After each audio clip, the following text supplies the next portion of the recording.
Welcome to the debate. Our focus today is rooted in Mor-Honayah's record, or Moroni's description, as many know it, of the Nemanha people. And we're specifically looking at how authority, how it's structured within their society, particularly concerning the really quite profound spiritual and governmental roles given to women. So the central question, the real crux of our discussion today is this. Does Moroni present this system as one of, let's say, genuine equality and complementary gender roles? Or is he actually documenting a structure that is fundamentally matriarchal, one that, maybe by design, structurally minimizes the spiritual significance of men? I'll be arguing today that Moroni champions a framework of complementary equality roles that are, yes, fundamentally different, but absolutely essential and equally important for the whole system to function. Okay, yeah. And I can see why you'd frame it that way, but I approach it from, a rather different angle. I really believe the evidence within Moroni's record itself points quite strongly, maybe even demands the conclusion, that this society is structurally matriarchal, and importantly, necessarily so.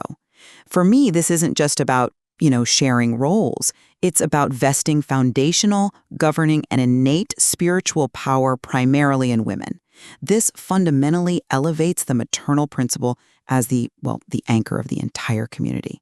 And honestly, given the historical context Moroni himself lays out, the relentless destruction caused by the male-dominated societies he witnessed, this elevation of women isn't just incidental. I think it's the deliberate, structural solution he's presenting. Okay, well, my position, as I said, is really rooted in what I see as the ultimate spiritual aim of the Nemanha. Moroni consistently emphasizes, doesn't he, that the highest goal is the, and I quote, bonding together of the unique endowment of power of the mother and of the father. Now, that kind of dualistic language to me strongly suggests a necessary partnership, not a hierarchy. The goal being to become like the father and mother in heaven. And this equality, I think, is reflected in the idea of a shared commission. Priesthood in this Nemanha context seems to be defined simply as the commission of Christ. And the text is, I think, pretty clear that this commission is available to every single person, regardless of their sex. We see this actually play out in practice, too. Women like Minuet hold the highest spiritual offices, even high priest. Explicitly chosen from both men or women whom the community sees are of good heart and pure intention. So the spiritual achievement, the highest levels, seem joint. That's a compelling argument for shared outcomes. I grant you that. But I would still frame the mother's role quite differently, not as merely complementary to a man's role, but as structurally foundational and therefore inherently superior in terms of authority within the societal structure. Moroni defines the mechanism of governance very, very clearly, I think. The Mother's Council is explicitly designated as the, quote, governing council of the people. That's Chapter 8, Section 24. That's not a suggestion. It's presented as a definition. Their power isn't just advisory. They are the arbiters of political legitimacy. We actually see this power demonstrated quite dramatically when the existing Council of Mentinah was dissolved, and a new community council could only be elected after the mothers of all families met to nominate the candidates. That's in Chapter 11. So the political stream, you see, originates with the mothers. Furthermore, Moroni elevates the mother as the, quote, most important person in the village, again, Chapter 8. And he issues this really quite scathing warning, doesn't he? That if she is slighted, if she's made less than holiness, then the children will learn to despise every good thing. This combination of immediate, seemingly inherited, spiritual significance and direct political power, it establishes women, in my reading, as the undeniable structural foundation of the community. Okay, let's unpack that political structure a bit, because yes, you cite the Mother's Council as the governing body with the power to elect. I see that in Chapter 11. But Moroni also defines the purpose of that specific governance, doesn't he? He states that the Mother's Council governs to teach peace. That's Chapter 8, Section 22. Now that seems like an extremely important qualifier to me. It suggests their power is specifically designed to uphold the spiritual and moral authority of the home, which is consistently presented as the foundation of Nemanha society. And it's explicitly designed to prevent the kind of internal strife that plagued the Nephites and Lamanites. So I acknowledge their tremendous political influence, absolutely, but that influence seems to me complementary to the executive sort of day-to-day governance carried out by the community council, which, as we noted, both men and women sit on, according to Chapter 11, Section 9. I acknowledge the mandate as peace, yes. But when one specific body, defined solely by sex, the Mother's Council, holds the exclusive, seemingly unilateral power to dissolve the existing community council and then control the nomination process for its replacement, well, that power feels intrinsically superior and fundamentally governmental to me. If men and women were truly equal in governance, just structurally equal, why would one sex be given that exclusive authority over the very legitimacy of the leaders? Peace might be the goal of the government, sure, but the means of establishing and authorizing that government remain, quite explicitly, in the hands of the mothers alone. To maintain that this is somehow merely a complementary role seems to ignore the clear source of political authority described in Nemanha society. Okay. I think, though, the strongest argument for complementarity might actually lie in the spiritual economy, because ultimately that seems to be where the highest authority in Nemanha society rests. We really do have to address that stark difference in priesthood acquisition you alluded to earlier.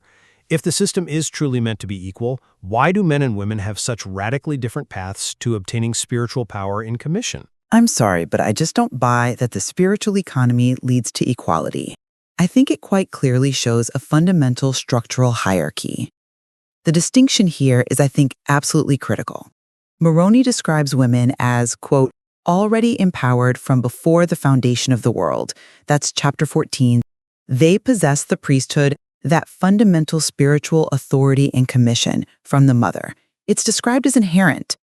Men, conversely, must first learn the way of sacrifice, as it says in chapter 10, section 7, just to acquire the preparatory spiritual commission, what's called the Order of Levi. And then the text explicitly says men strive to take up that more precious part which has been given to all women. That's chapter 14, section 5. I mean, this language frames the male spiritual role as initially deficient, almost secondary, requiring this arduous sacrifice and demonstrated worthiness simply to achieve the spiritual baseline that women, according to this text, already possessed by birthright. That is a compelling read of those passages, and the difference in the initiation or conferral ceremony is, well, it's undeniable in the text. However, have you considered that this difference might be one of complementary spiritual initiation? That perhaps it's designed to integrate two unique forces rather than indicating some kind of inherent difference in spiritual worth? Let's be clear about the outcome, the end result. Priesthood, again, is defined universally in chapter 12 as Christ's commission. Both men and women are ordained to the offices of the preparatory order of Levi, and crucially, both are ordained to the highest authority, the order of the Son of God, which includes offices like high priest and the Plephli. We see this in chapter 14 and chapter 17. So the outcome appears identical. Full, shared authority in Nemanha spiritual life. Yes, the conferral wording differs. Chapter 14 suggests women are ordained because they already have the commission, while men are conferred and ordained because they receive it through sacrifice and the example of the peacemaker. But the final result is joint participation in the highest spiritual endeavor.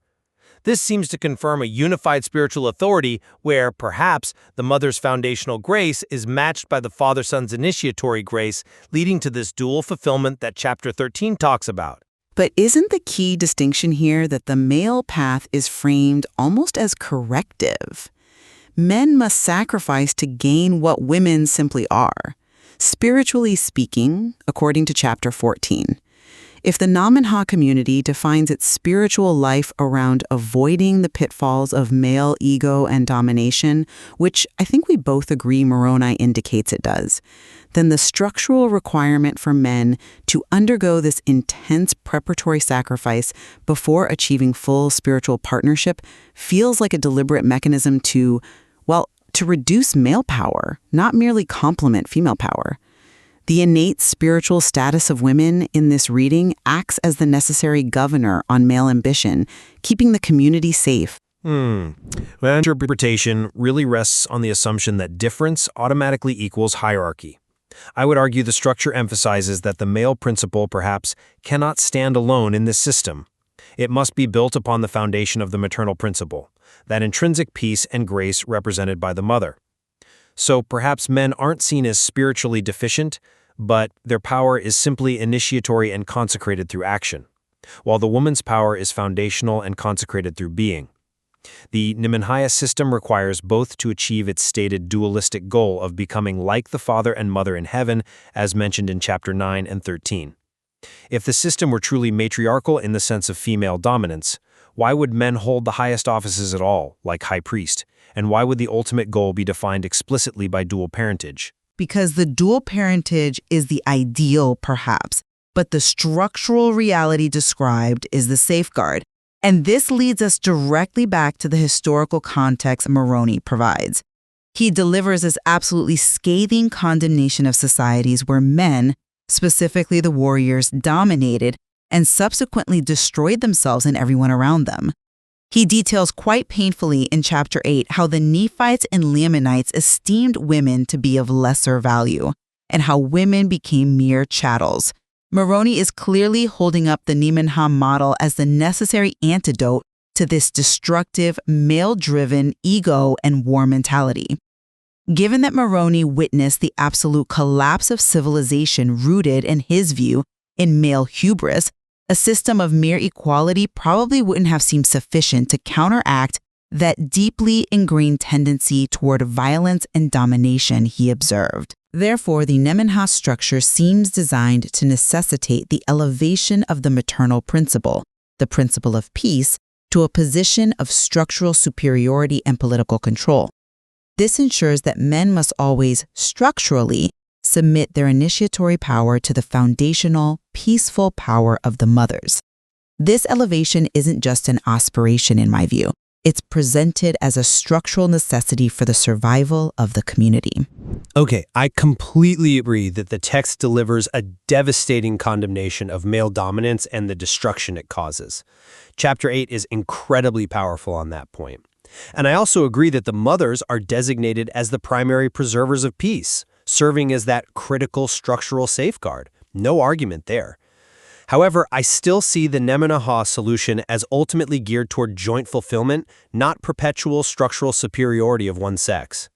If the mothers were meant to hold total, ultimate control, why would the community council be shared? Why would a woman like Minuet hold the office of high priest alongside men, as seen in chapter 17?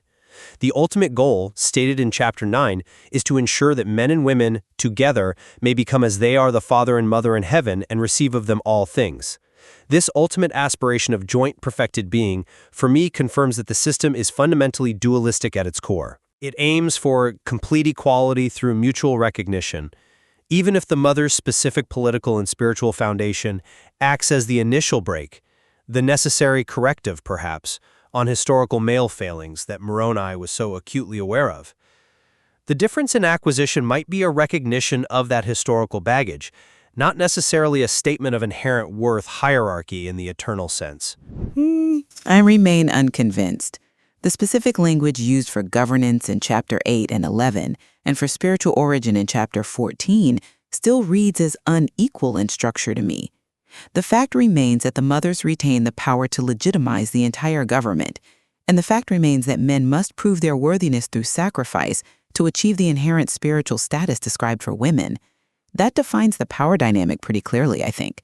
The elevation of the maternal principle isn't merely a safeguard, it's a necessary power shift that defines the very structure of this peaceful society.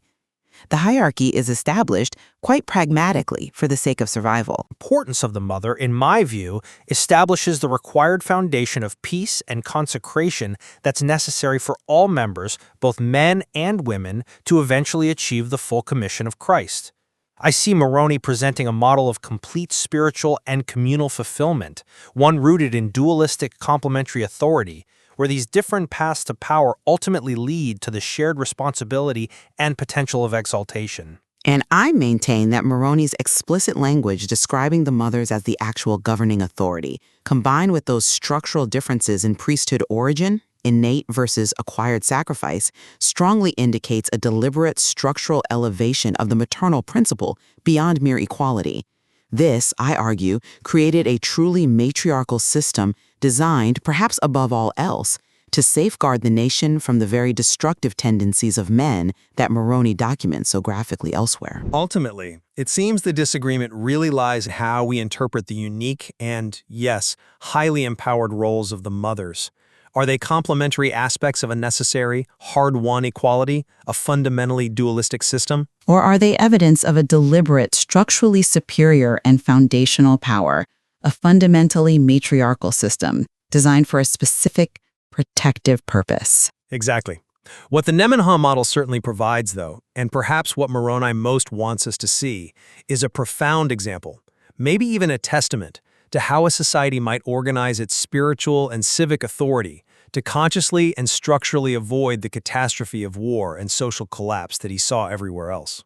The very fact that they apparently survived when other civilizations around them failed speaks volumes about the efficacy of their chosen structure, whatever label we ultimately choose to put on it. It's certainly something worth deeper consideration.